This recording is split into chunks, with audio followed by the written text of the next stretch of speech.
Today we'll recap a 1982 American supernatural horror film named Poltergeist, directed by Tobe Hooper. A dream home becomes the house from hell as evil spirits rise up to possess the soul of an innocent child. Kindly remember to like, comment, and subscribe if you like the video.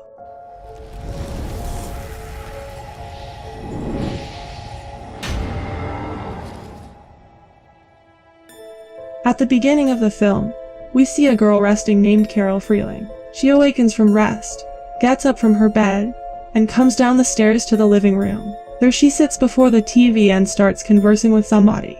Now hearing her voice, everyone from the Freeling family wakes up and is very astounded to see her like this. Then she begins counting and touches the TV, after which the scene shifts. Now Diane is tidying up the room when she sees that their bird Tweety is dead, which makes her extremely miserable to see. Then Steve and his friends are watching a rugby match on TV when the TV channel starts changing on its own. Now the climate outside that evening was extremely awful, because of which Robbie was feeling exceptionally terrified, so he comes to his parents' room. Then, we see that every one of them is sleeping in the same room and their TV is on, whose screen becomes static after some time. Carol then awakens from sleep and plunks down before the TV. Then as she expands her hand towards the screen, a white spooky hand rises out of it which terrifies her. That hand then begins spreading in the entire room and enters the walls with a force, after which their home begins shaking, because of which they all wake up from sleep and hear Carol says that they are here. Now the following morning we see the Freeling family having breakfast, where Diane asks Carol what is going on with what she said last evening, to which she says there were TV people. However, Diane understands nothing. Then out of nowhere a glass of milk breaks in Robbie's grasp. After some time, Robbie sees that the silverware were twisted. Afterward, Diane sees that their dog is barking continually looking at a wall, which makes her somewhat shocked. Then she comes to the kitchen and sees that the seats she had set at some point back were moved once more. She sets them back and goes to the kitchen to get something, and really at that time she sees that those seats were currently put on the table, which she gets extremely frightened seeing. Now that evening when Steve returns home, Diane lets him know that assuming anything is kept at a point in their kitchen, it will consequently move. She becomes exceptionally amped up for this, yet Steve is very shocked. He proceeds to begin checking the seat and Diane puts Carol at the point which slides to arrive at Steve. Then, they go to their neighbor Ben's home and inquire as to whether he is feeling some unsettling disturbances in his home, which he finds very strange to hear. We then see that Robbie is trying to sleep in his room and is exceptionally scared. Unexpectedly, the twisted lawn tree outside his room apparently wakes up. Furthermore, a huge appendage crashes through the kid's window and snatches Robbie, and takes him away. Now while the family searches outside to protect him, an entryway opens in Carol's closet and sucks her into it. Outside, that tree begins swallowing Robbie, yet Steve reaches him and tumbles from the tree with him. Then the tree snatches Robbie's leg but Steve holds him and the tree flies into a tornado. Then they go to Carol's room and begin searching for her inside the wardrobe. However, they didn't track down her there. Now while searching for her, Robbie begins to hear her voice and he begins screaming in fear. Diane comes running there and she also hears Carol's voice, so she begins searching for her in the room. Then Robbie calls her to him and here Diane notices that the voice is coming from inside the TV, which she is very shocked to see. The following day Steve goes to a parapsychologist, Dr. Martha Lesh, and informs her of this episode. He also tells her that he doesn't mind regarding these unsettling disturbances. He simply wants her to track down his little girl. Then he brings them to his home and takes them to Carol's room. When he opens her room, they are stunned to see that everything in her room were moving and flying in the air. Now seeing them, it was clear that they had probably seen all this for the first time. Martha lets them know that all these happenings might be a poltergeist intrusion instead of a classic haunting. He asks her the difference in this, to which she tells that poltergeists are usually associated with an individual, while hauntings are connected with an area, a house usually.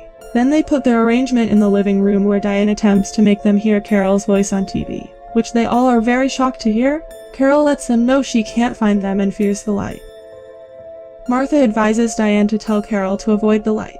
Then out of nowhere, a gateway opens there, from which a few things begin falling which does not belong to them. Carol then expresses that there is somebody who is strolling toward her, and Diane gets very upset after hearing this. Then she begins moving towards her room. However, the breeze blows and Diane tells that she just felt her and can smell her. Then they hear the sound of some heavy footsteps in the house, and with a scary sound a loud wind blows in the house, which frightens them all. Later Martha asks Diane where Carol was playing when she vanished, on which she tells that in the closet of her bedroom. After listening to which she starts going to her room. All of a sudden, Marty comes running from Carol's room and lets them know that somebody has been him. Then we see Martha and her team talking, who were attempting to experimentally see this multitude of happenings. However, they additionally felt that there may be a bilocation region in the living room, and assuming if there is a way out, there should be a way in. Now everybody is resting around evening time. Yet Marty and Ryan are observing when Marty lets Ryan know that he will get something to eat. He then goes to the kitchen where he notices a piece of steak moving and something begins emerging from it.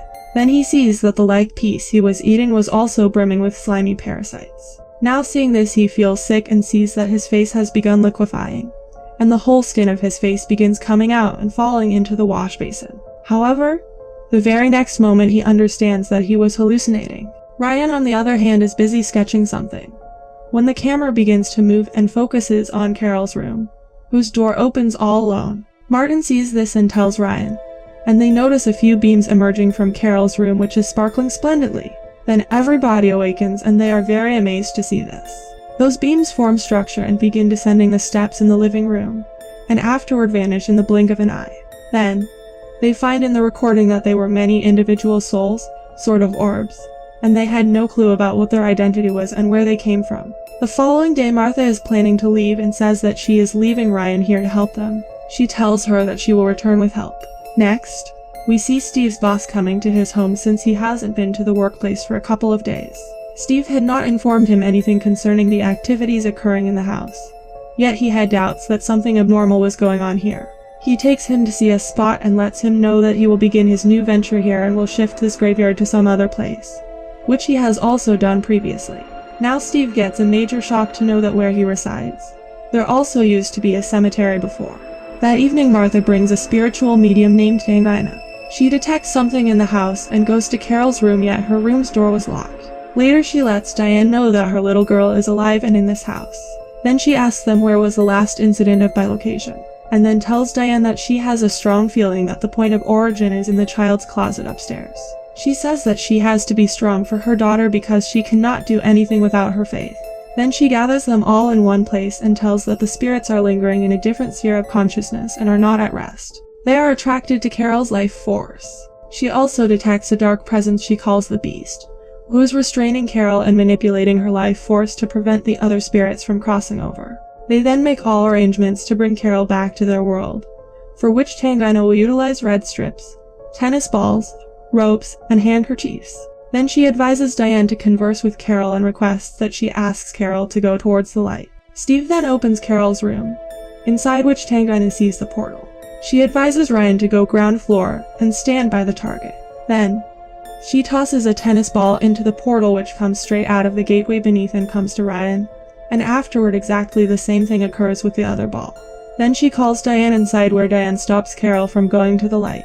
In the meantime, Steve throws the rope into the portal which emerges from the gateway on the opposite side. Now Tangina says that she will go through this rope to Carol, however, Diane lets her know that she won't come to her so she will head inside. Then she strolls into the entryway, after which the Beast attempts to escape the wardrobe. Seeing that Steve gets very terrified and leaves the rope. On the opposite side of the entryway's exit, Diane recovers Carol, and they drop through the roof to the living room floor covered in ectoplasm. Then he places them in the water, after which they regain consciousness, and afterward Tangina says that this house is cleaned. Then we see that the Freeling family has almost done with packing to move out of the house. Diane lets Steve know that Carol doesn't recall any of it. Then Steve tells her that he needs to get a few of her belongings from the workplace and afterward they will leave this evening. Later she comes to the kids' room and says that she is going to take a bath. If any call comes, they ought to respond to it. After some time, Robbie hears a few sounds and he sees that his jokester toy kept on the seat isn't there. He looks under the bed in dread, however, there is nobody there. Then out of nowhere, the jokester on his bed assaults him and takes him under the bed. Then an unseen power assaults Diane. Here Robbie is battling with the Joker when the portal opens again in their room. Expecting, Robbie attempts to open the door. Diane some way or another arrives at their room, yet the Beast doesn't allow her to enter the room and tosses her down the steps. Now Diane runs outside and starts calling her neighbor Ben for help. During this, she slips and falls into the pool where she sees skeletons around her, which scares her a lot, and then a casket emerges from the ground with a skeleton inside it.